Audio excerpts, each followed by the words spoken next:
Well, of course, as we've been hearing about, the government has today seen its renewable energy target laws pass through Parliament, and one of the many renewable energy companies that have welcomed the passing of that legislation today is Ausra Australia. They are the largest solar thermal company in Australia, providing solar technology on an industrial level. Well, for more, the company's CEO, Bob Matthews, joins us from our Melbourne studios. Mr. Matthews, we do thank you for your time. Obviously, you're welcoming this news. What's it going to mean for Ausra and the sector more generally? Yes, thank you, Bridie. We do welcome the news. It's excellent to see that this has finally been passed. It's a little bit overdue, to say the least.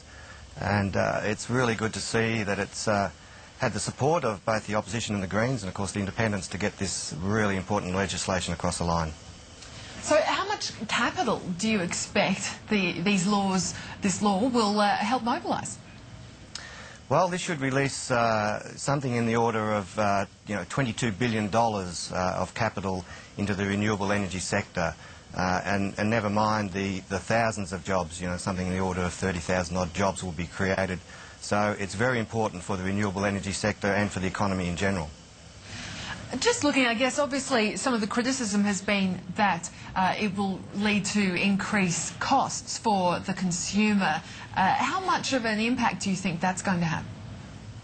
Well, there's a lot of misinformation out there. The fact is there's been a lot of modelling done by this, both sides of politics and industry, indeed by ourselves, and the cost, when you spread it across the entire consumer base, is fairly small.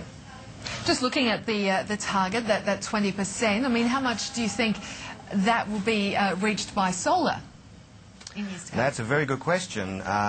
One of the disappointing things, I think, with that legislation is that they didn't actually carve out, if you like, some banding or some sub-targets, if you will, some percentage of that target that would be dedicated particularly to solar and indeed to other emerging types of technologies.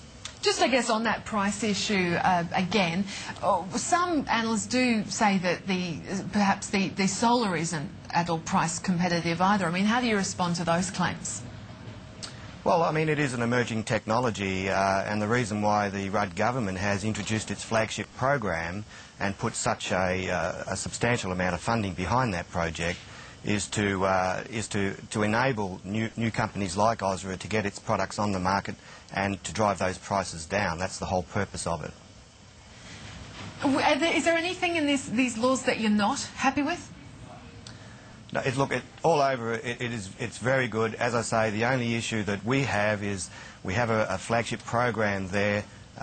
We would like to see some more change to the renewable energy target, perhaps in the next 2 years, certainly before that flagship program starts, so that it actually makes sure that solar, which is really what the flagship program is about, that solar in particular gets the opportunity to get its technology on the ground. I guess what kinds of needs do you have with regards to infrastructure as well, with the grids getting from the solar panels, getting the electricity to the consumer? Well, that's less of an issue to us. Of course, we don't have solar panels. We have very large solar thermal, which we can deploy in locations, sunny locations, of course, close to the grid. So there's a lot of available land. We're not restricted as to where we can put these plants. So we can select sites that are very close to the grid and actually complement the existing electrical network by putting them at the other end of the generators, if you like. Ausra Australia CEO Bob Matthews, thank you so much for your time. Thank you, Bridie.